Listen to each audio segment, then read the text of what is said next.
I am getting ready to head out. It's a very snowy, cold day today. But I'm going to a farm down the road to look at some goats. Amazingly, we've had our little hobby farm here for 5 years, I think. And most of our transportation has taken place in our Ford Freestyle, which just cracks me up. So I'm taking a blanket, an old blanket, in case I do decide to bring one home with me today.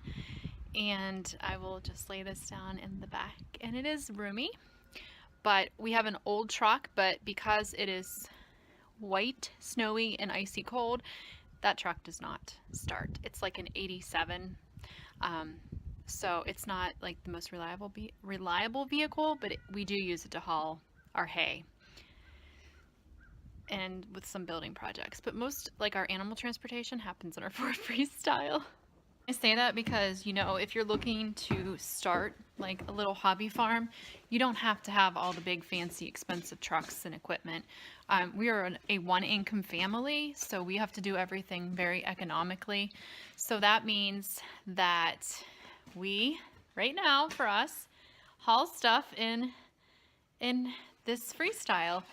And so far it's worked. If we got really desperate, we do know people that have trucks and trailers, and maybe one day, if our budget allows, we will also have that for ourselves. But right now this is sufficient. And even when we had our alpacas, we had 4 alpacas, we would just, when we would take them to be shorn, before we started having the shearers come right to our place, we would just rent a cargo van and we would haul them in that.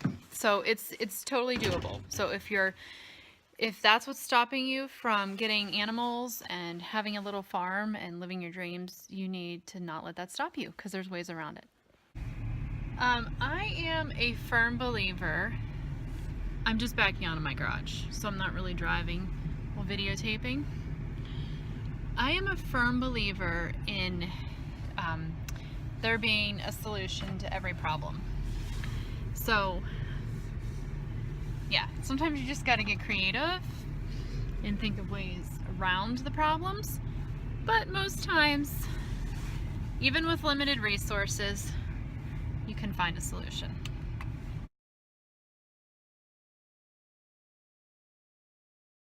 Okay, I just pulled in. Probably not going to videotape here out of respect for my neighbor, but I'll check back in after I check out the goats. Okay, I got a goat. She's a pygmy. Her name's Pezzi. She's really cute and she's really scared right now. So we're gonna head home and then I'll get her in with the goats, with our 2 goats we have. So she's not real happy right now.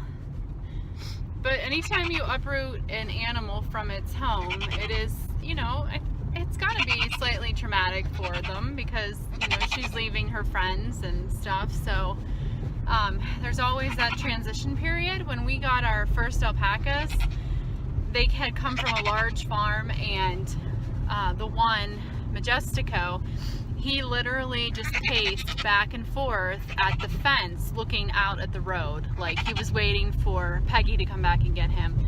I felt so bad for him. But then after a couple weeks, he had transitioned and made our place his home, so that's just part of it. I don't care what people say about animals not caring. I know animals. I know that, animals have feelings and they feel those kind of things. So, yeah, so Pezzi is the newest member of our little homestead. Okay, so we got her in. She's in the barnyard. She's in the pasture. Thank goodness. Ian had to come out and help me. Now this is the part that, you always get nervous about. Are they gonna get along? What did I do, girls? Who did I bring? Oh my goodness, did I bring somebody in? Oh boy. Oh boy. Are you videotaping? Yeah. Why are you videotaping? Why do I usually video? Oh, you're going over. Oh, it's so cute. It's a pygmy.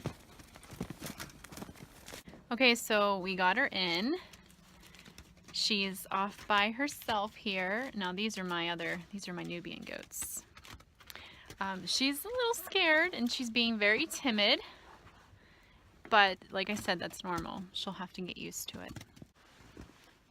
Okay, so everyone's settled down. She's no longer shaking. I am going to probably head into the house for a little bit, and then I'll just keep coming out here periodically throughout the afternoon and evening, and then I will come out tonight when they go in for the night just to make sure that everything's cool and everybody's getting along. See, at least they're standing within like 5 feet of each other now. You doing okay, honey? You doing okay? Yeah, you'll be good, huh? You're gonna be just fine. Yes, you're gonna